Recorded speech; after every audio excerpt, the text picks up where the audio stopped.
Isso, eu queria ter um momento no final para dialogar com vocês, para ouvir vocês.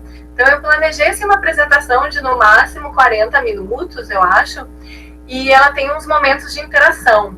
Então, quando eu fizer uma pergunta, respondam, certo? Porque senão fica muito awkward. Beleza. Awkward moment, que Bruno vai ter que responder, porque aí eu vou intimar ele. Então, não vamos precisar. Eu quero ver o Bruno falando. Nós vamos ter uns testes aqui, a gente vai fazer uns testes de atenção, de controle inibitório, a gente vai fazer testes de memória de trabalho, então eu espero que isso ajude a manter vocês acordados. Bom, então, vocês já devem ter percebido pelo meu sobrenome, né? Weissheimer, que rima com Alzheimer, só que é só trocar o Alzheimer, o começo, e botar o nome de cerveja, aí fica Weissheimer. Eu sou do Rio Grande do Sul, mas eu moro em Natal, no Rio Grande do Norte. E como que eu vim parar aqui, né? Eu já estou aqui, como eu falei para vocês, há 11 anos, e desde a minha época do na época do doutorado, que eu fiz em Santa Catarina, na UFSC, eu queria muito, eu já trabalhava com memória de trabalho, com cognição, mas eu queria muito fazer pesquisa num Instituto do Cérebro no Brasil. E aí eu comecei a pesquisar lugares, né, estados onde tinha um Instituto do Cérebro, assim, interessante. E eu descobri aqui em Natal, naquela época, eu estava começando, em 2005, começou o Instituto do Cérebro aqui da UFRN. E aí eu comecei a acompanhar durante meu doutorado todo o trabalho, a produção aqui do Instituto Cérebro, e fiquei muito apaixonada pelo trabalho deles. E resolvi fazer concurso aqui na Universidade Federal do Rio Grande do Norte, quando eu terminei o doutorado, e aqui estou até hoje muito feliz. Quando eu cheguei, eu fui trabalhar no Instituto do Cérebro, a minha parte de pesquisa, né? A minha parte de ensino, eu dou no curso de letras inglês. Eu sou professora de inglês, minha formação é toda em linguística, e eu sou professora de inglês no curso de letras, aqui na UFRN. Mas a minha pesquisa se dá, em grande parte, no Laboratório de Sono, Memória e Aprendizagem, que a gente chama, é conhecido carinhosamente como CID Lab, em homenagem ao chefe do laboratório, que é o professor Siddhartha Ribeiro. Não sei se vocês já ouviram falar dele, mas ele é bem pop, assim, faz um monte de lives, escreveu um livro agora que chama Oráculo da Noite, que é sobre sonhos, bem interessante, história dos sonhos.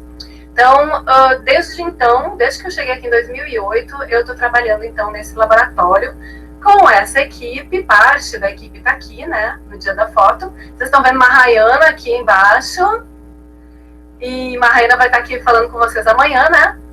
Eu e Mahayana somos do mesmo laboratório, que chama LELIN, Laboratório de Estudos Experimentais em Linguística, e ela também colabora com o Instituto do Cérebro. Então, vocês vão, amanhã, ouvir falar mais sobre o nosso laboratório. Bom, e essa aqui é a equipe que lida dentro do laboratório. A minha área de interesse é memória e aprendizagem. E aí, principalmente, aprendizagem e processamento linguístico, aprendizagem de línguas, né? L1, L2, e também aprendizagem da leitura, né? E processamento da linguagem, que é mais a praia da Mahayana. Bom, e aí eu escolhi 3, lá no Instituto do Cérebro, assim, a principal pergunta de pesquisa da minha equipe é de que forma, dentro daquela perspectiva de nature e nurture, né, de como o nosso aparato biológico interage com a nossa experiência no meio, a gente tem muitas perguntas de pesquisa interessantes. Todas elas, mais ou menos, têm esse ponto de convergência. De que forma o nosso cérebro é levado a se reconfigurar frente a experiências que a gente tem na vida, né? Então, a gente sabe, é uma questão não anatômica, mas mais de circuitaria e de funcionamento cerebral. Então, a gente sabe, por exemplo, que o nosso cérebro não nasce pronto, né? O nosso cérebro primata, de bebês humanos, ele não nasce pronto para desenvolver a leitura, né? Nem para aprender outras línguas. Então, e nem para usar a tecnologia, que eu estou usando o termo tecnologias, mas é tecnologia digital, né, a que eu estou me referindo. Então, nosso cérebro não nasce pronto para acomodar esses produtos culturais. Ele tem que se reconfigurar. E é mais ou menos por aí que a gente vai nas nossas pesquisas. E aí eu vou começar pela leitura, certo? a gente vai ver se dá conta aqui desses 3 campos. A leitura. Então, a gente sabe que o bebê humano, ele não nasce predisposto a ler. Ninguém aprende a ler sozinho. Por mais inteligente, superdotado que seja, se você sentar sozinho e ficar olhando para livros, você não vai aprender a ler. Você precisa ter um mínimo de instrução formal, né?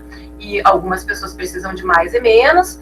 A gente estima em países, normalmente, que alfabetizam bem, como, por exemplo, Finlândia, França, Alemanha, Inglaterra, Canadá, nesses países, normalmente as crianças se alfabetizam entre 1 e 4 meses, né? Aqui no Brasil, a gente sabe que a questão é um pouquinho diferente. Mas essa é uma outra discussão. Essa é para Magda Soares.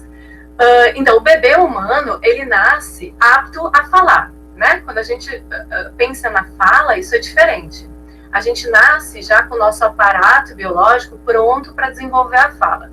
E como que isso acontece? Naturalmente. É só você expor um bebê a um mínimo de estímulo de ouvir fala, que ele adquire, né, que ele desenvolve essa habilidade. Então, um bebê aí de 12 meses, por exemplo, comecei aí, cerca de 12 meses, ele já domina mais de 10 tipos diferentes de choro, né? Então, ele já sabe, a gente já pode distinguir um choro de dor, de um choro de birra, de um choro de frio, né? Então, isso já mostra uma certa linguagem que ele está desenvolvendo, isso desde o nascimento. A partir do 5º dia de vida, a gente sabe que os bebês já apresentam um choro melódico, que a gente chama, que é um choro que já repercute a entonação da língua materna, ou das línguas maternas, né? No caso dos bebês precoces bilíngues, ele já, no 5º dia de vida, ele já manifesta os padrões de entonação dessas línguas a que ele é exposto, né? Quando o bebê tem 6 meses de idade, ele já consegue distinguir os diferentes fonemas das diferentes línguas, que é como quando, junto com a sinaptogênese, ele é exposto a uma poda sináptica que já começa a parametrizar os sons que ele vai ter que ter, né, manter para a vida toda. Bom, então, para a fala, isso é muito natural, né? Todo mundo desenvolve, é um fenômeno bem padrão. Assim, eu digo crianças típicas, né? Com desenvolvimento típico. Já na questão da leitura, é um pouco diferente, bastante diferente. Por quê? A gente sabe que na nossa linha evolutiva, a leitura está aqui, a escrita, né? Da invenção da escrita, tem pouco mais de 4.000 anos. E isso, se a gente for pensar em termos evolutivos, isso é nada, né? Isso é hoje de manhã, na linha evolutiva.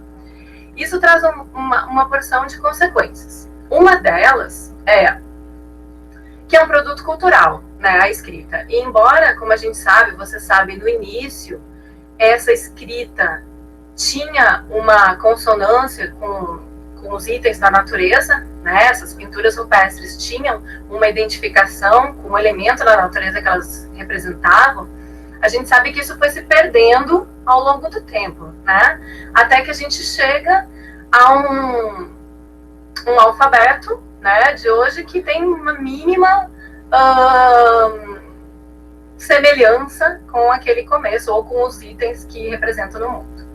E aí a gente se depara com essa característica da escrita, que é a arbitrariedade, né? Então a gente se depara com símbolos, e se alguém não nos ajudar, não nos fornecer um repertório de associações grafofonológicas que a gente vai armazenar na nossa memória de curto prazo e que a gente vai tentar automatizar, se alguém não nos oferecer isso, a gente vai olhar para isso sem nunca conseguir decodificar.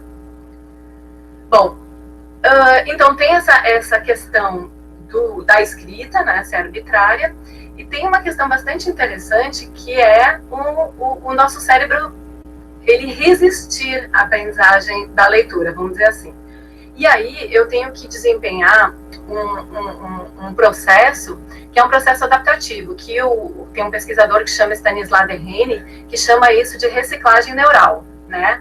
Que é o quê? Eu tenho que aproveitar alguns circuitos que eu já tenho pronto no meu cérebro, que já estão sendo usados para outras funções, e eu reciclo esses circuitos e começo a usar, então, para acomodar esse produto cultural, certo? E aí desses fenômenos que eu tenho que alterar, né, dessa circuitaria, é o processo que a gente chama de invariância visual. A invariância é um processo adaptativo, provavelmente responsável por a gente estar aqui hoje vivo e ter sobrevivido, né? Mas graças à invariância visual, o homem das cavernas, ele conseguia identificar esses dois tigres como sendo a mesma ameaça, né? Então, para ativar o meu sistema 1 e para lutar ou correr, né, nesse caso, mais correr do que lutar, talvez, eu teria que acionar o meu sistema de alerta muito rápido, né? E eu tenho um sistema visual programado para isso. Ou seja, se eu vir o tigre de costas, de baixo, de cima, de frente, de trás, qualquer jeito que eu vejo o tigre, eu tenho que entender, o meu cérebro tem que entender isso como uma ameaça iminente.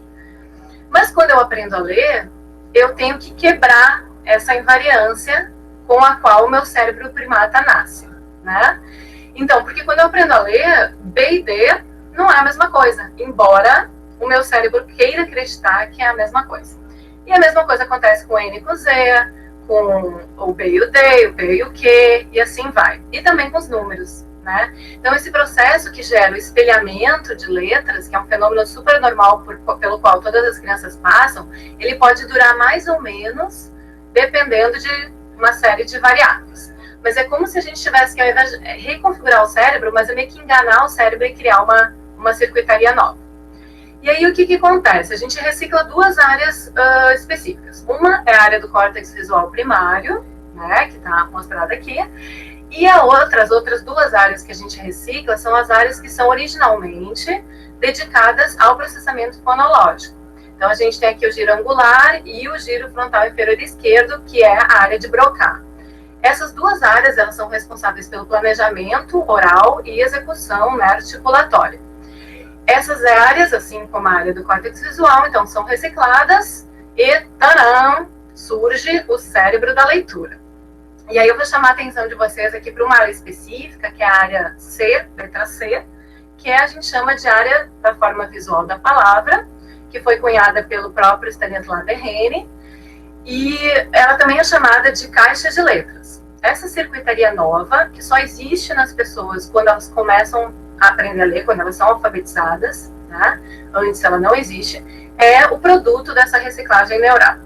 E aí a gente sabe que a partir da criação dessa circuitaria, e ela é em nível de funcionamento, né, não de anatomia, mas a partir da criação dessa circuitaria, a gente começa a se engajar em processos cognitivos muito complexos, que antes não nos eram permitidos, né? Então, a gente sabe que as pessoas alfabetizadas, elas dominam outros processos que as analfabetas não conseguem, né?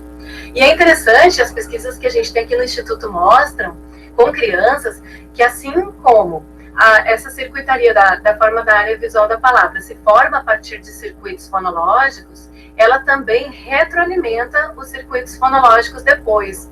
Ou seja, não só a leitura depende da oralidade, como ela melhora, ela impacta positivamente a oralidade depois. Então, a gente vê aqui, a gente acompanha crianças nessa faixa de 3 anos de alfabetização aqui no Brasil, e a gente vê como o discurso oral das crianças, a organização do pensamento, a conectividade e o discurso oral delas muda, né, para melhor, em função da aprendizagem da leitura.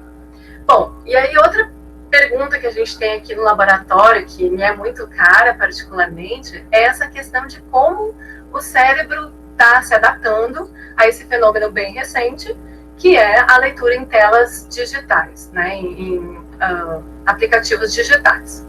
Então, assim, a gente tem até um estudo publicado, que eu e a Mahayana somos coautoras, e a gente viu, mas a gente usou uma faixa etária de 11 a 13 anos, né? E a gente viu que não fazia muita diferença se o adolescente nessa idade estava lendo em livro impresso ou se estava lendo numa tela digital. Mas, quando a gente dificultava o nível do texto, né? Então, assim, vamos supor, ler Harry Potter era tranquilo, qualquer que fosse a tela. Mas quando a gente botava assim, um manual de neurobiologia, né? Ou um texto mais completo, complexo, que a pessoa teria que ler, fazer anotações para estudar para uma prova, aí fazia diferença. Aí costumava ser mais, para esse público que a gente, para esses participantes que a gente analisou, costumava ser mais fácil, né? Elas lembravam mais do conteúdo que elas liam em papel. Provavelmente, uma especulação que a gente fez é que com papel elas conseguiam se engajar ativamente nessa leitura, né? Elas conseguiam engajar o córtex motor, por exemplo, sublinhando, fazendo comentários, dialogando mais com aquele texto, coisas que geralmente não são possíveis na tela digital. Na tela digital, você normalmente faz uma leitura mais passiva, que para textos, assim, um romance, isso, em princípio, não teria diferença, mas para um texto mais complexo, sim. E, claro, isso também tem a ver com a idade do leitor, né, que é outra variável que o pessoal costuma manipular aí nesses estudos. Bom, mas aí uma pergunta que é bem interessante, que também tem a ver com isso, é como que o cérebro agora está se reconfigurando para entender que eu não preciso armazenar tudo na minha memória de longo prazo. Eu posso estender a minha memória para algum mecanismo externo, né? Então, esse pessoal aqui da Universidade de Harvard e Columbia, eles fizeram um estudo bem interessante, foi em 2011, já tem um tempinho, mas eles começaram a ver isso. Será que, a pergunta deles de pesquisa era, será que quando eu faço uma pergunta de trivia, difícil, as pessoas pensam no arcabouço de conhecimento que elas têm para responder aquela pergunta? Ou será que elas pensam em qual mecanismo de busca que elas vão usar na internet, né, qual a palavra-chave que elas vão digitar lá? Para entender esse estudo, a gente vai fazer um testezinho. Então, quem estiver dormindo vai acordar agora. A gente vai fazer, eu acho que muitos de vocês já devem conhecer. Ele tem uma musiquinha bem chatinha. Estão ouvindo a musiquinha chatinha? Tá funcionando para vocês? Sim. Sim, deu para ouvir sim. Tá, sim. Valeu. Então, esse efeito Stroop, ele vai nos ajudar a entender os resultados desse estudo que eu vou mostrar para vocês, tá? Então, a gente vai fazer juntos. Vou pedir para vocês, ela vai dar as ordens aqui do teste, e eu vou pedir que vocês façam em voz alta junto comigo, tá bom? Vamos lá.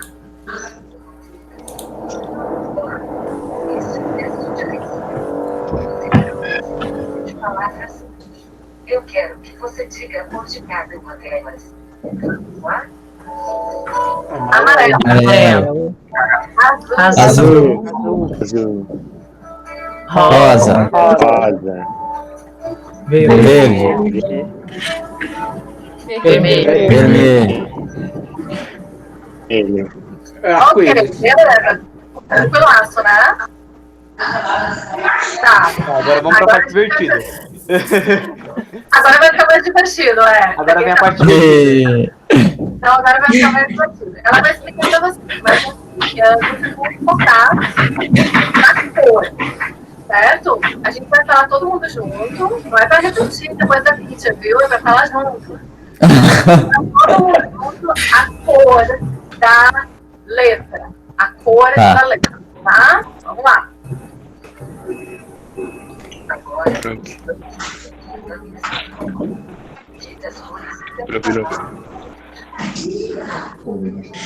Amarelo. Azul. Verde. Vermelho. Vermelho. Rosa. Azul. Vermelho. Verde. Amarelo. Rosa. Deu pra entender, né? Ficou mais divertido? Sim. É difícil, nossa, é difícil resistir à tentação. Tentei a palavra. Eu, felizmente, já fiz esse teste algumas milhares de vezes, então eu aprendi que pra fazer esse teste da melhor maneira possível, você embaça o olho. Assim você não acha você tá Tá burlando a palavra, tentando olhar pra uma letra só, e não pra palavra inteira. Eu tampei a palavra. Eu também tento não olhar a palavra toda. Tirando o óculos. Uma letra. Renata, você tá burlando. Isso é muito legal, porque assim, a gente só consegue, esses testes são desenhados de forma que você eles tentam impedir que você crie estratégias, né, metacognitivas. Se você normalmente consegue criar estratégias para lidar com o teste, é porque você já fez várias vezes, né? Ou porque o teste é ruim. Né? Então, normalmente, o teste não está aferindo o que ele tem que aferir. Porque aqui a gente quer aferir um construto mais... um construto cognitivo que não é impermeável, que não é permeável a estratégias. Né? Então, o teste bem feito, ele tem que ser feito assim. Bom, e depois ele fica mais divertido ainda, porque os primeiros estímulos foram estímulos congruentes, né? Que a cor correspondia à palavra. O segundo grupo de estímulos é chamado de incongruente, porque você tem esse mismatch entre a palavra e a letra, e a cor, a palavra e a cor. No teste Stroop, para ver o efeito, a gente mistura os dois, embaralha tudo. Então, costuma ficar bem mais difícil, né? Porque normalmente eles põem 3 congruentes e um incongruente, então o seu cérebro está fazendo um entrainment que está congruente, e aí muda, né? E aí o efeito que a gente vê, tem 2 efeitos. Um efeito é de tempo, então a gente vê milissegundos, né, que você tem de reação, e a gente vê a acurácia, que é o número de palavras que você acertou, o número de cores que você acertou, né? E aí dá para pesquisar uma infinidade de coisas. A gente pesquisa muito processamento bilíngue, depois a gente vai ver por quê, né? Esse controle inibitório está presente no bilinguismo, mas eles usaram aqui nesse estudo que eu falei para vocês de Harvard e Columbia também. Outra coisa que... Bom, eu vou falar depois sobre isso, então. Bom, vamos ver esse estudo aqui primeiro. Isso é chamado de controle inibitório, tá? Que é uma das funções executivas. Então, lembram daquele estudo lá de Harvard e Columbia? Eles perguntavam para o pessoal, que era assim, se eu não me engano, eles tinham entre 13 e 15 anos. Existe algum país que tem apenas uma cor na sua bandeira? E o que eles queriam ver? Eles queriam ver se a pessoa ia ativar o seu repertório de bandeiras na sua memória de longo prazo, ou se ela ia pensar em mecanismos de busca na internet. E aí eles usaram um teste de Stroop, exatamente igual ao que vocês fizeram, só que eles manipularam as palavras, ao invés de nome de cores, eles colocaram nomes de mecanismos de busca na internet, e como isso é 2011, ainda tinha Yahoo, né, acho que, sei lá, nem se existe ainda, se existe mais, mas então eles botaram Google e Yahoo como esses mecanismos de busca e usaram distratores. Como distratores, eles usaram marcas, como Nike e Adidas, tá? Então, qual era a hipótese deles? Bom, se o carinha tá pensando em bandeiras, não vai fazer diferença nenhuma. Ele vai levar o mesmo tempo para falar vermelho, azul, verde, branco. Se o carinha tá pensando em mecanismos de busca, qual é a palavra que ele vai digitar no Google para achar essa bandeira, o que vai acontecer? O tempo de reação em Google e Yahoo vai ser maior, para ele dizer vermelho e verde, do que o tempo de reação de Nike e Adidas para ele dizer azul e branco. Faz sentido? Sim. Sim. Ok. E o resultado que eles acharam foi exatamente esse. E aí eu vou chamar a atenção de vocês mais para essas barras da direita, porque quando as perguntas de trivia eram fáceis, não tinha muita diferença, não foi significativo. Mas quando tinha as perguntas difíceis, existia muita diferença no tempo de reação, né? Entre as palavras que representam mecanismos de busca e as marcas.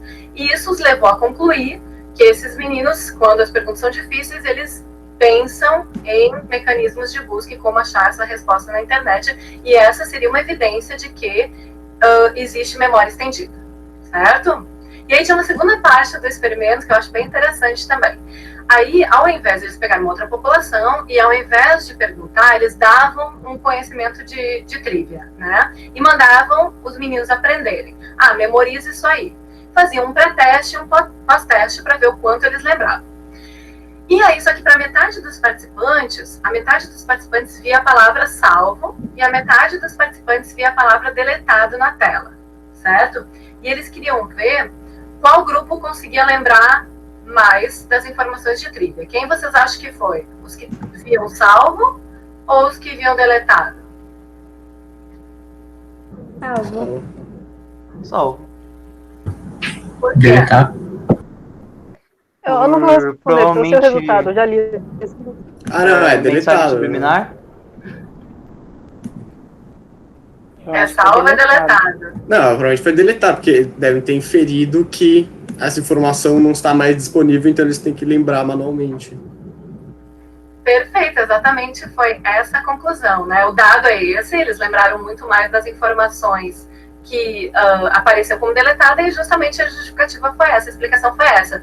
Como eu sei que eu vou ter onde recuperar, né, e por isso que o artigo fala que a informação na ponta dos dedos, como eu sei onde eu posso recuperar essa informação facilmente, para que eu vou perder tempo e recurso cognitivo para memorizar essa informação, né? Então, o racional foi mais ou menos esse. Bom, e agora a gente vai passar para uma outra área. Então, a gente falou um pouco de leitura, falou um pouco de tecnologia, e agora a gente vai para o bilinguismo. E eu deixei por último, não por ser menos importante, mas exatamente porque eu acho que vai ser bastante importante para a nossa discussão depois. Bom, e aí, gente, o que eu vou falar é tudo baseado em pesquisas sobre bilinguismo, mas isso não significa que a gente não possa transpor esses achados para estudos sobre multilinguismo também, né? A gente até pode discutir isso depois. Bom, e aí o que a gente sabe é que até mais ou menos ali a década de 30 do século passado, acreditava-se na hipótese que era chamada da hipótese do duplo monolíngue, né? Então a gente acreditava, enquanto sociedade científica, que um bilíngue era uma pessoa que tinha dois cérebros monolíngues, né, simbolicamente, dentro da sua cabeça. E essas línguas eram armazenadas em repositórios diferentes, né?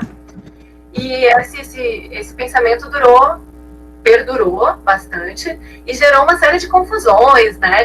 Tem várias anedotas que a gente lê nos papers daquela época, de 1930, 1920, que os pais tinham muito, os médicos também, tinham muito medo de crianças que nasciam, por exemplo, de pais que tinham duas línguas diferentes, que falavam duas línguas diferentes, e essas crianças inevitavelmente se tornavam bilíngues, né? O bilinguismo não era ensinado naquela época, e os médicos tinham muito medo que essas crianças poderiam desenvolver esquizofrenia, né? Poderiam começar a ouvir vozes dentro da sua cabeça. Então, existia um mito, né, um tabu assim, em relação ao bilinguismo, e não se incentivava muito essa prática.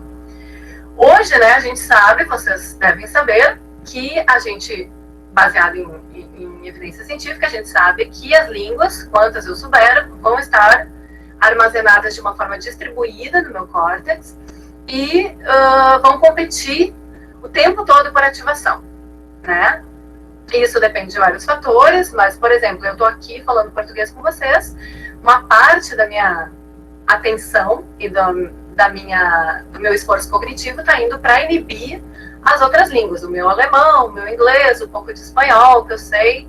Então, eu estou inibindo deliberado, quer dizer, não é deliberado porque é inconsciente, mas eu estou usando esforço cognitivo para inibir essas línguas enquanto eu ativo o português, né? Isso aqui é só um resumo do que a gente estava falando. Então, Bloomfield, que foi um pesquisador bastante influente daquela época, dizia que um bilíngue era alguém que tinha o quê? Controle nativo de duas línguas, porque isso se coadunava com a hipótese do duplo monolíngue. Já na década de 70, o que a gente teve? Já uma modalização, uma flexibilização dessa definição. E começou-se a pensar que bilíngue é quem tem uma competência, e aí então ficou muito mais 50 Shades of Grey, né, do que essa coisa dicotômica do bilíngue ou monolíngue. Então ficou aí um espectro de bilinguismo. Então é a competência em pelo menos uma das 4 habilidades. Então, por exemplo, eu que nasci em Novo Hamburgo, no Rio Grande do Sul, e minha avó só falava Hunsrück, que é o dialeto alemão, eu aprendi a escutar e eu compreendo perfeitamente Hunsrück. E falo um pouco. Mas na escola, eu estudei numa escola bilíngue alemão e português lá em Novo Hamburgo, eu aprendi o Hochdeutsch, que é um alemão padrão, né? Então, eu posso dizer que eu sou bilíngue alemão, né? Alemão-português? Nessa definição, posso. Eu não escrevo em alemão, eu leio um pouco, mas eu escuto e entendo, mais do que falo. Então, dentro dessa definição mais flexível, eu seria bilíngue. dentro daquela... E é muito engraçado isso, gente, que eu dou palestra em várias escolas bilíngues para os pais, e os pais ainda estão presos, né? O senso comum, ele está muito preso nessa visão bloomfieldiana do bilinguismo. Eles ainda, né, estão nessa visão dicotômica. E hoje, então, Grosjean, até hoje se estende essa definição aqui, que é essa bem flexível, de que, bom, eu vou usar diferentes línguas para diferentes propósitos comunicativos. E isso que vai determinar se eu sou bilíngue ou não. E aí a gente, dentro daquela minha pergunta de pesquisa inicial, né, como que o bilinguismo afeta o cérebro, a gente vai começar pela cognição e pela linguagem. Então a gente sabe que sim, o nosso cérebro se reprograma para acomodar, né, essas línguas às quais a gente é exposto, e das mudanças que a gente tem é no processamento sintático. O bootstrapping, ele é um fenômeno que ele não é só sintático, né, ele é um fenômeno da aprendizagem cerebral, e tem a ver com aquela ideia de que a gente nasce com um kit, né, um toolkit, um blueprint de aprendizagem, um blueprint de linguagem, que é um recurso mínimo, bem incipiente, e que a gente nasce também com um algoritmo de aprendizagem, que interage com esse toolkit e faz com que o bootstrapping aconteça. Então, esse bootstrapping, em geral, é um conhecimento bastante rudimentar, que aos poucos, né, passo a passo, vai se refinando. Isso acontece com o bilinguismo em relação ao processamento sintático. Então, por exemplo, para dar um exemplo, quando eu estou ensinando inglês aqui, né, na UFRN, a gente percebe que para algumas estruturas sintáticas é muito tranquilo fazer o bootstrapping. Por exemplo, voz passiva. Né? Se eu vou dizer Bruno chutou a bola foi chutada por Bruno, não tem muita dificuldade aí.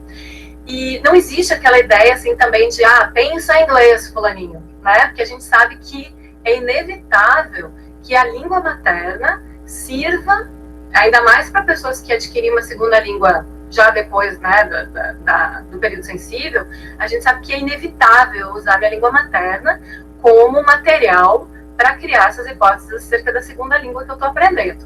Então, quando for o processamento da voz passiva, vai ser beleza, tranquilo.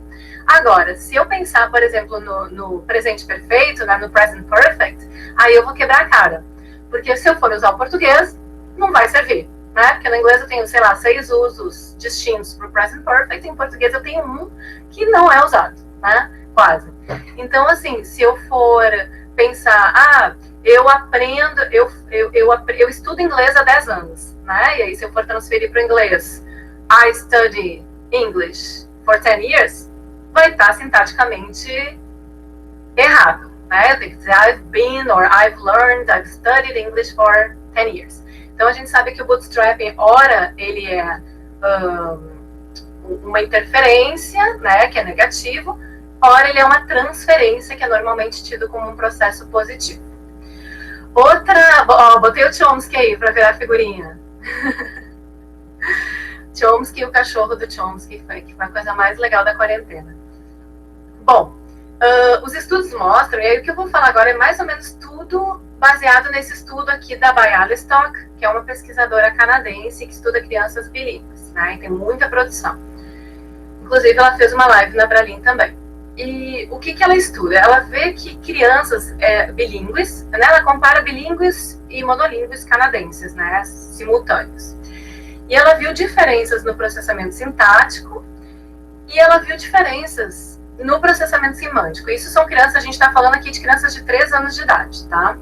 E as crianças, as bilíngues, elas conseguem perceber mais a anomalia semântica em sentenças como essa, né, clássica do Chomsky, do que crianças monolíngues. Então, para crianças monolíngues, de 3 anos, essa sentença passa batido. Enquanto que para as crianças bilíngues, elas têm mais um alerta de, opa, tem uma coisa estranha aqui. Porque ideias verdes, elas têm cor, então elas não são, né, elas já começam a exercer esse tipo de pensamento.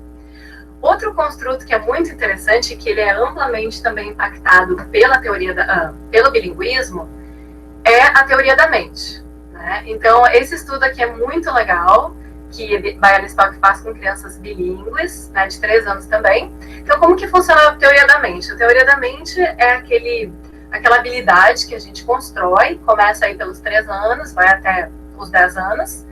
Alguns adultos nunca dominam, né?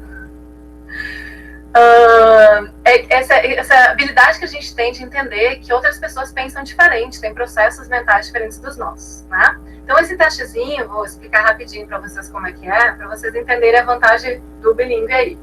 Eu vou pegar, então, por exemplo, o Rafael e o Bruno, eles têm 3 anos de idade, tá? E aí eu tô conversando com o Rafael e Bruno e mostro a caixinha de Smarties. E pergunto para eles, o que tem aqui dentro? Eles vão dizer Smarties. Aí eu peço pro Rafael sair da sala e fico só com o Bruno. Aí eu falo, olha só, Bruno, o que eu vou fazer? Ele tem 3 anos, né? Eu tiro os Smarties, escondo os Smarties e encho a caixinha de palitos de fósforo, certo?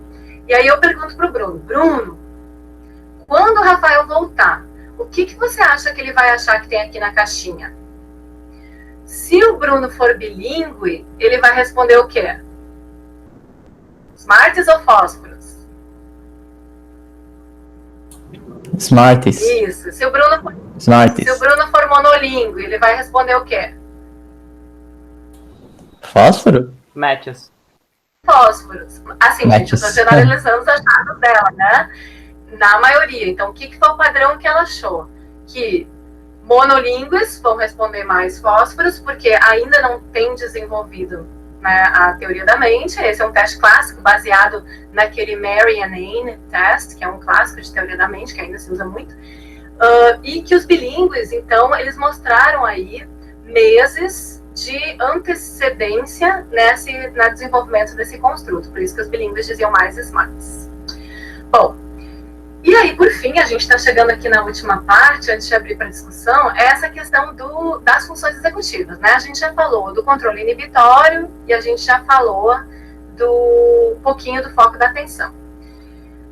E como a gente pode ver, o desenvolvimento das funções cognitivas, ele vai até a puberdade, né? Então, ele é um pouco mais longo, ele começa junto com a nossa janela de oportunidade para a linguagem, que é 3 meses no final da gestação, começa junto com o nosso desenvolvimento sensorial, linguístico e cognitivo, começam junto.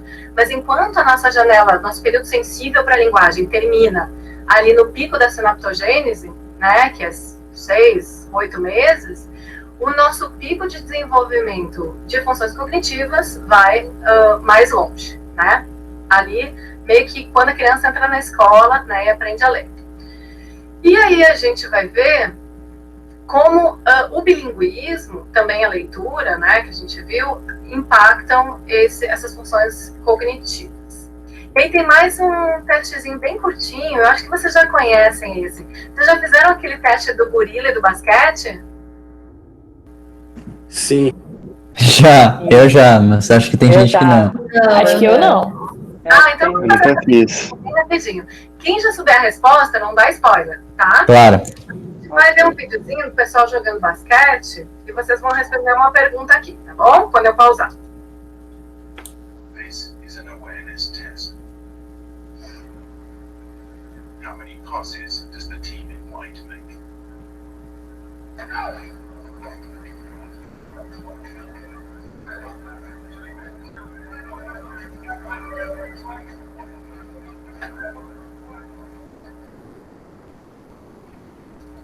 Ok, quantos passes?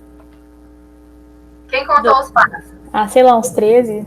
Eu contei 12. 13. Muito bem, muito bem. Ok. Estão bem de cálculo. Is 13. But did you see the moonwalking bear? Sim. Agora, quem não tinha visto ainda esse vídeo? Viu o urso? Eu não tinha visto o vídeo, eu vi. Eu não vi. Mas assim, Sério que vocês não viram? eu tô procurando uma coisa estranha ao mesmo tempo que eu... Eu jurei que porque ela tinha falado do gorila, vocês iam perceber mais fácil. Então, também, tipo, Gente, eu dei o maior spoiler Verdade. Eu só percebi por... tá? A pessoa tá num curto-circuito já, cognitivo. Eu dei a resposta. Tá, mas nem todo mundo tava ouvindo, né? Talvez. É verdade, mas nem todo mundo percebeu mesmo. Eu dei a resposta.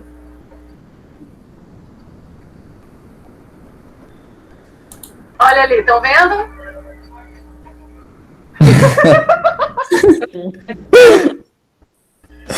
Então, esse é um fenômeno que é bastante estudado, né, na psicologia cognitiva, que chama attention blink, que é o que mais ou menos assim traduz esse nosso grau de atenção limitado que a gente tem, né? A gente tem uma capacidade de atenção limitada e a gente então não consegue, a gente não é Scarlett Johansson naquele filme Lucy, a gente não consegue prestar atenção a tudo que está acontecendo em nosso entorno. Então, a gente foca, inevitavelmente, a atenção em alguma coisa, né? Como chamar a atenção de vocês para o basquete, quanto aos passes, era óbvio que vocês iam perder, todo mundo que vê esse vídeo pela primeira vez, se não tiver uma pessoa lame que dê um spoiler como eu dei, provavelmente não vai ver o urso no primeiro momento. Isso mostra, gente, traduzindo vai para o bilinguismo, né? Vocês estão vendo aqui a mesma tarefa, que é uma tarefa assim, que monolíngues e bilíngues estão dentro de um scanner e eles estão lendo na ressonância magnética funcional umas palavras na sua língua materna, tá? E aqui a gente vê o quê? O controle inibitório, né, e a atenção seletiva em ação. Então a gente vê que os bilíngues, porque eles têm que ficar juggling com essas duas línguas, eles estão usando muito recurso aqui, né? É uma resposta hemodinâmica, então usando muito recurso para inibir suas línguas maternas, enquanto que esse fenômeno não aparece nos monolíngues.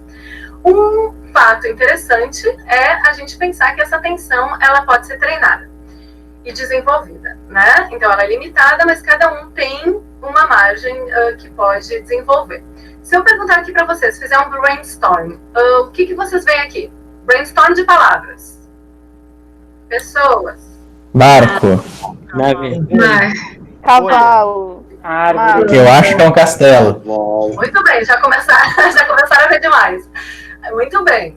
E agora, se eu disser para vocês que essa é uma pintura de um pintor holandês muito famoso, e ela se chama A Queda de Ícaro. Eu vou mostrar de novo para vocês. Sim, é mesmo. Que Eu já vi essa pintura. Nossa. Eu não tinha visto isso. O Ícaro está atrás do íconezinho do...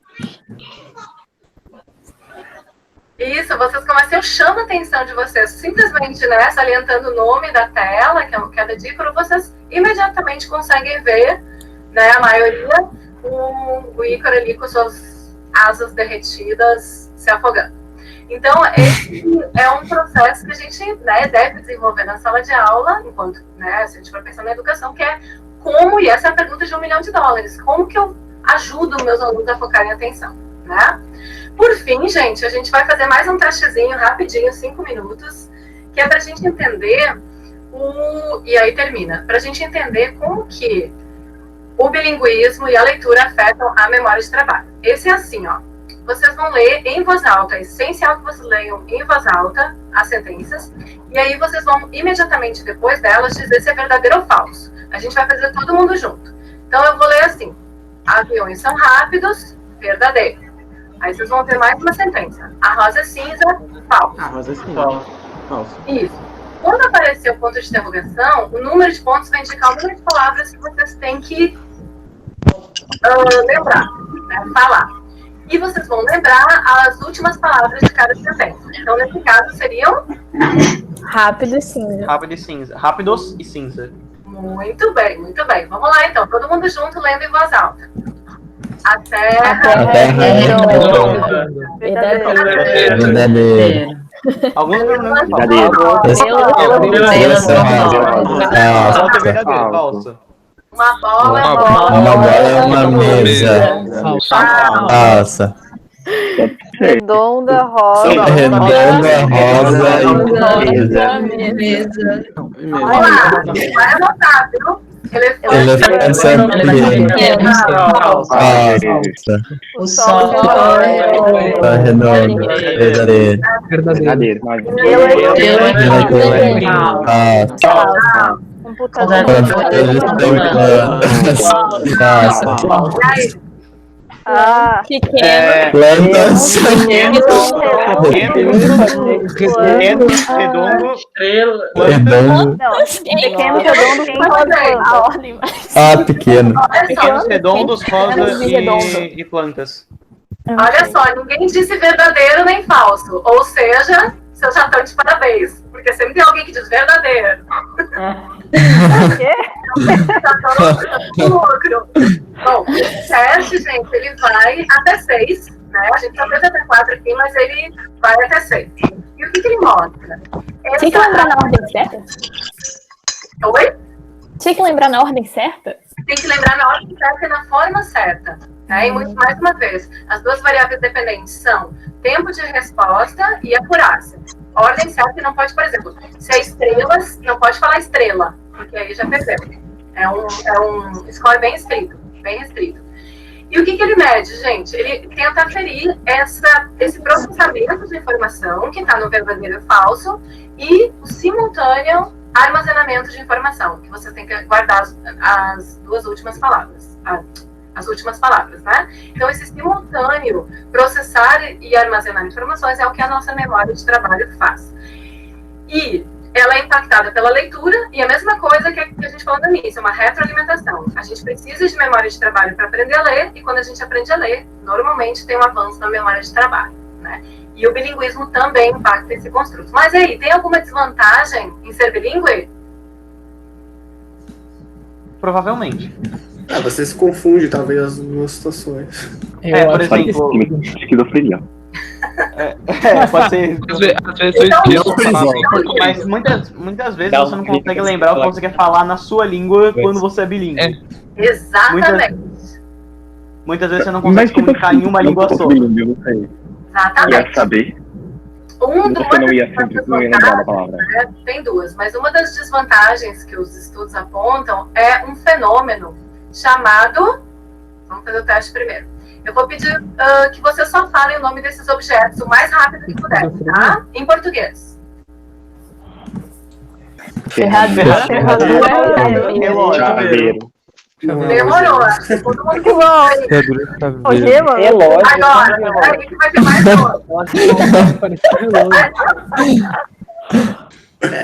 Mulher e homem. Mulher e homem. O cara que faz aquele... Tiração do Caribe. Johnny Não Depp. sei quem é essa mulher. Eu não conheço, gente. Eu tô velho. Ok. É Billie Eilish e Johnny Depp. Então, esse é um fenômeno. Na verdade, vocês foram uma população que refutou os dados de pesquisa, tá? Porque o que acontece? Normalmente, os bilíngues, eles sofrem mais esse efeito que a gente chama de ponta da língua, né? Tipo questão do fenômeno. Isso é um nome científico do fenômeno. E, então, os bilíngues, se comparados com os pares monolíngues, eles levam mais tempo para acessar na língua materna esses itens. Só que, normalmente, os estudos mostram que essa diferença é maior para objetos que para pessoas. Mas eu notei com vocês que vocês demoraram mais mas talvez tenha sido um artefato do desconhecimento de quem essas pessoas são, né? Eu ainda não sei quem é. Eu também não. Mas é que esse E olha que que a gente ia eu mudei falar. as imagens. E eu mudei as imagens, porque as que tinham vocês eu acho que não eram nem nascidas, ainda não iam lembrar disso. Bom, e aí eu vou terminar aqui, gente, trazendo o outro lado. Gente, eu tô velho. O final do espectro. A gente começou com o bebê, eu vou terminar aqui com a longevidade. Então, existe uma linha bastante interessante também entre os neurocientistas de investigação, que é a reserva cognitiva, essa hipótese da reserva cognitiva.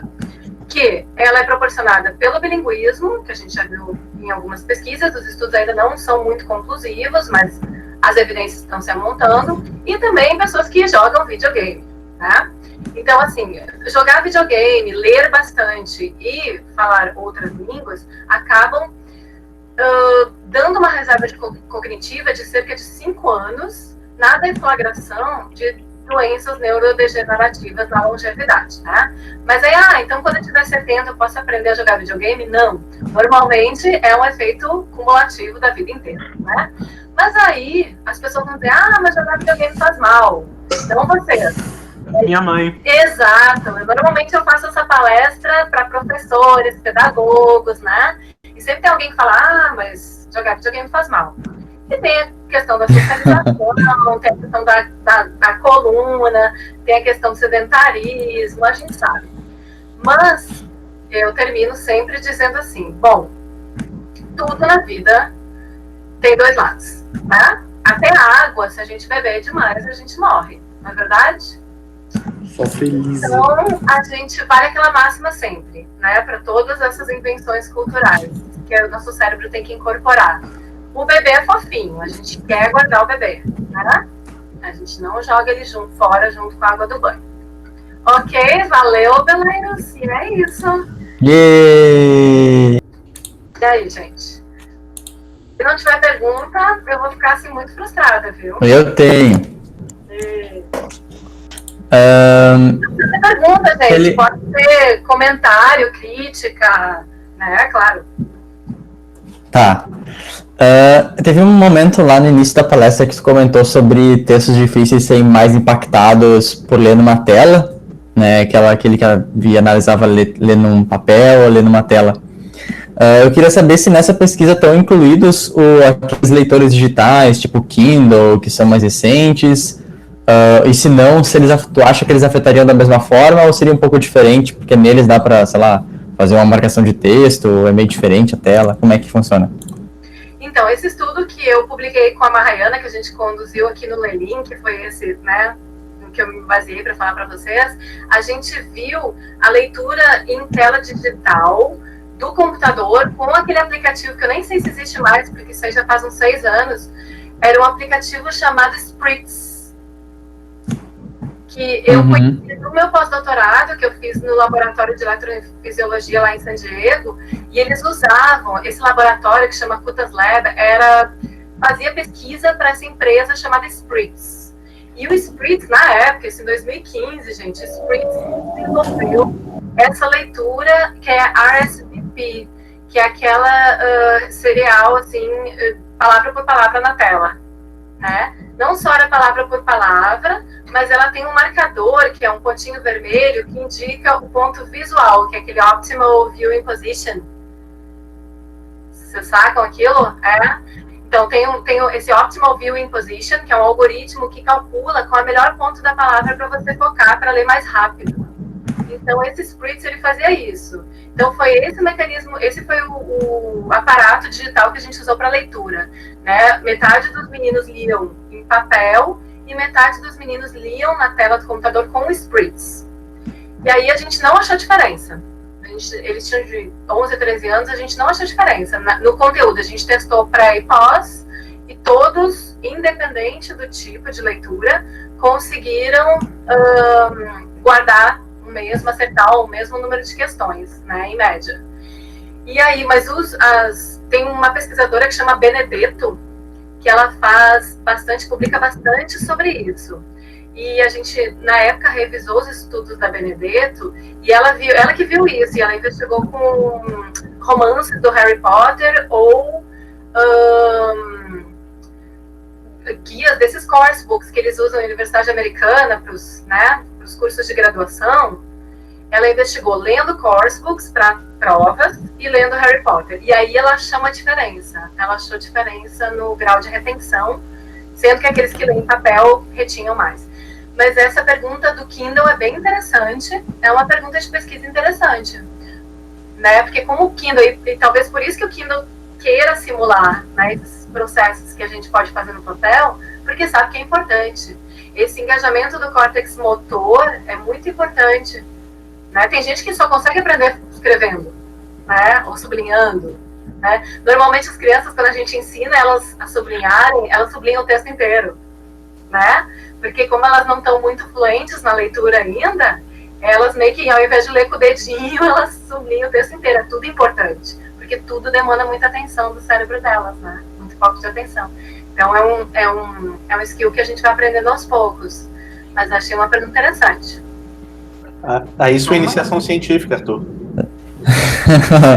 Legal, obrigado, Janaína. Uma das dúvidas que eu sempre tive é como é que esse tipo de pesquisa é conduzido em si. Tipo, por exemplo, você vai pegar uma gama de, sei lá, 500 estudantes de 11 a 13 anos. como que essas pesquisas são conduzidas em si? Tipo, você bota a criança na frente do computador e fala, você vai ler o coisa no computador assim e vai responder as perguntas depois, é isso? Isso. Eu acho que a Mahayana vai falar sobre isso, né? Exatamente sobre pesquisa experimental em psicolinguística que a Mahayana vai falar amanhã, né? Então amanhã vocês vão entender muito sobre isso, porque a Mahayana é craque em desenho experimental de pesquisa. Mas é isso. Normalmente, quais são os princípios? A gente precisa ter grupo controle, grupo experimental, né? Para a gente poder comparar os ganhos. A gente precisa ter pré-teste e pós-teste para poder comparar os ganhos, que a gente chama de within subjects e between subjects. Então, within subjects a gente compara com pré e pós. Between subjects com grupos em condições diferentes, né? Então, nesse caso do estudo com a Mahayana das telas, a gente tinha o grupo que lia em papel, que foi o nosso grupo controle, e o grupo experimental que lia em telas digitais. Você pode ter vários experimentais, vários controles. Hoje a gente fala muito sobre colocar um controle ativo. Então, por exemplo, aqui no Instituto Cérebro, a gente faz pesquisa com um treino de funções executivas com um videogame. E aí, o que a gente faz? A gente precisa ter um grupo de controle, mas não é o que não joga nada, né? É um que joga um videogame que não envolva funções executivas. Joga um videogame bem bobinho, bem brainless. E o nosso grupo experimental joga um videogame que exija muito uso de funções executivas e, né, para não ser aquele controle que não faz nada.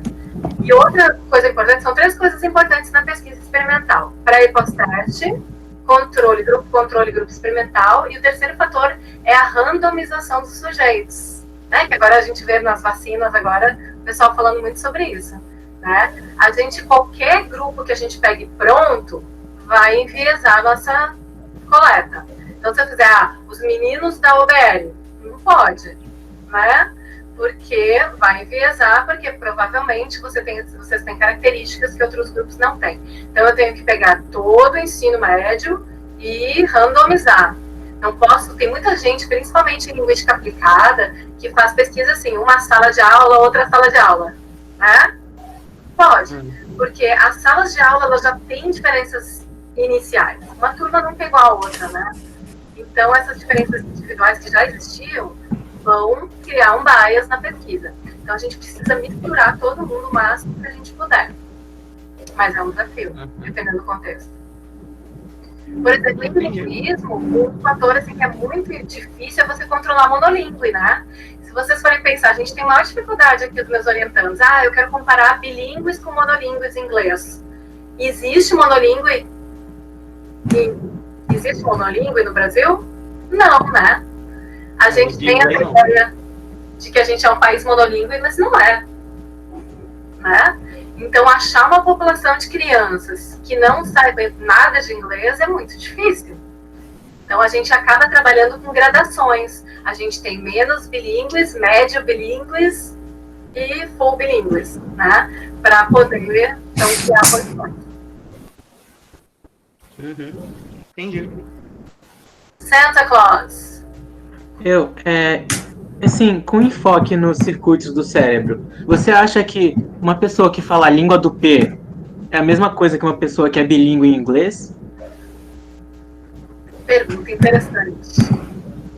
Muitos dos estudos são feitos com línguas artificiais, né? Eu acho que a língua do P é uma língua artificial, concorda? Sim. Tem muitos estudos que as pessoas ensinam uma língua artificial para a pessoa poder comparar, né, com outra língua. Eu acho que sim, eu diria que a língua do P, quem fala a língua do P é bilíngue. Porque é um código, né? Eu acho que quem sabe programar em R é bilíngue, né?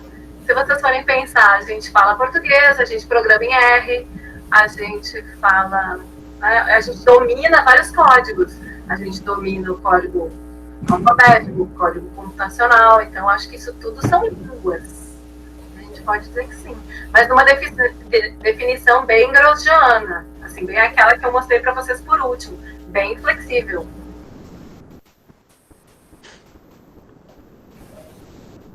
Mais perguntas, gente? Ou comentários, contribuições? Ô, Bruno, eu tô vendo esse sorrisinho aí, viu? O Bruno tava... Hoje Janaína, só Eu acho que o Bruno comentando conseguiu a pizza dele. acho que é o que o Nestor falou, né, complementando aí de língua do P. Meu trabalho inicial do mestrado foi dos alunos desenvolverem uma língua artificial para que eu pudesse captar as intuições linguísticas dele. E isso que você falou de monolíngue não existe realmente, porque mesmo sendo alunos do ensino fundamental, que eles tinham entre 11 e 12 anos, e de escola pública, né, que daí já é uma realidade diferente de escola particular, alguns alunos, eles estudavam sozinhos, por exemplo, coreano, que teve aluna que trouxe traços do coreano para a língua inventada.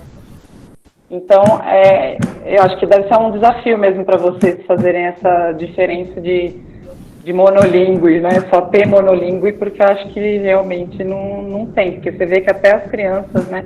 O meu afilhado de 4 anos, ele assiste desenho, ele quer ver em inglês agora.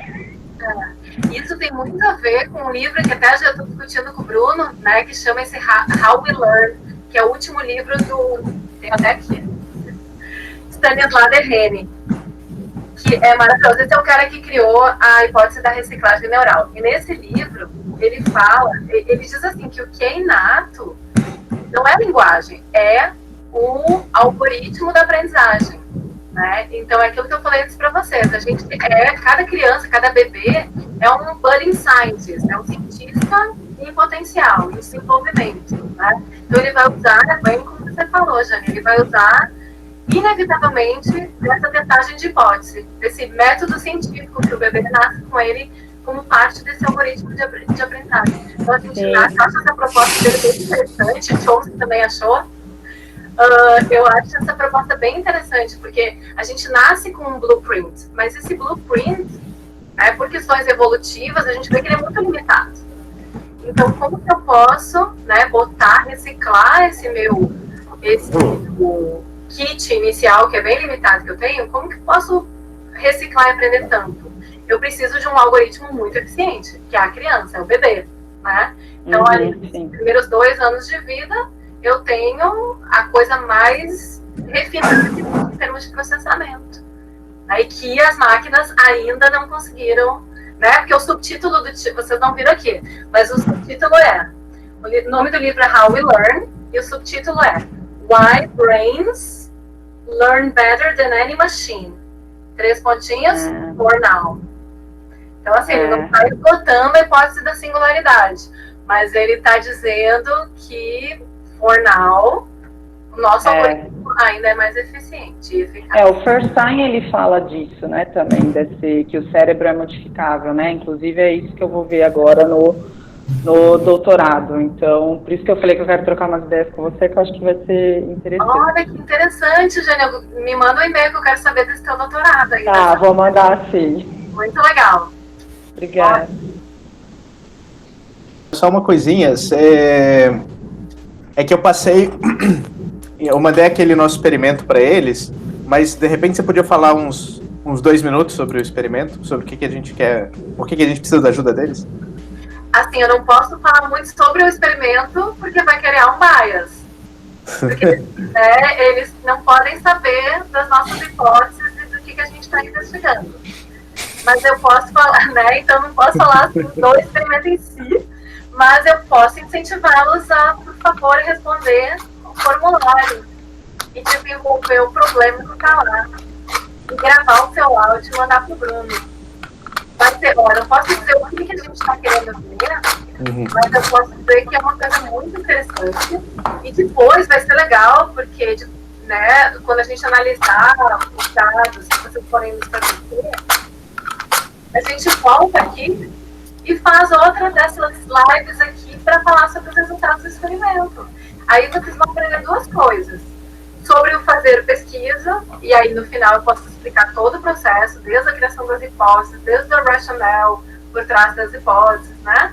Aí vocês vão aprender sobre fazer pesquisa e vão aprender também sobre a cognição de vocês. A gente, muito interessante. A gente quer saber se vocês vão ver o gorila que está atrás do problema. Exato. A gente está procurando o gorila atrás do problema. Ótima analogia. Quando a gente tem interesse em linguística, vai fazer já que a gente fica em várias psicologias reversas de usar nosso conhecimento ou não, sabe? Então já tem essa questão envolvida, independentemente. Eu literalmente imaginei o Barolo teleportando de um lado pro outro. Por que, mano? Quando agora? Bom, é verdade. Vocês vão ter 3 problemas lá, né, no formulário que o Bruno criou. E o importante é que vocês, o áudio que vocês mandem para ele, o problema que vocês respondem, vocês nunca responderam, nunca resolveram. Tem 3 lá para vocês se divertirem. E vai ser muito importante, né? Muito legal. A gente vai gostar muito de vocês participarem. Sim. Para depois a gente voltar. E olha só, gente, nesse experimento a gente quer entender mais desse gorila aí que vocês estão escondendo na mente, para poder ajudar outros professores em outras escolas a prepararem os meninos para as Olimpíadas no futuro, né? Então, olha só que relevância social que esse dado de vocês tem. Vocês vão nos ajudar a entender os processos para desenhar metodologias e propostas pedagógicas de ensino que incorporem a resolução de problemas. Legal, né? Sabe que a gente tenta motivar as pessoas assim. Se não der certo, você tem que dar chocolate. É o nosso último recurso. Se não funcionou apelando pro lado Buda deles, bora pra chocolate. Eu tenho umas estratégias secretas aqui, não posso revelar na frente deles. Dependendo do número de respostas nos próximos dias. Às vezes o estímulo aversivo, aquele choquezinho também ajuda. Sim. É pena que não tem o evento presencial esse ano. Essa parte não está no comitê de ética, então não pode, Bruno, que pena. Gente, o estudo que a gente está fazendo, assim, psicolinguístico e cognitivo da UBL, a gente passou no comitê de ética, viu? Foi aprovado, tem que aparecer no comitê de ética, mas não tem choque, tá? Então, se o Bruno colocar, vocês denunciem. Mas pode dar chocolate, pode. Mas não pode estímulo aversivo. Ah, tá. Então, tá tranquilo, gente? Vou passar, então, para o próximo. Vamos encerrar, então. Então, tá bom. Obrigado de novo, Jana. Muito obrigado, Janaína, pela tua presença, pela tua palestra. Foi muito bom mesmo. Obrigada, Janaína. Vou entrar em contato, tá? Obrigada. Ficamos em contato, tá, gente? Bom trabalho aí. Foi um prazer. Obrigado. Tchau, tchau. Tchau,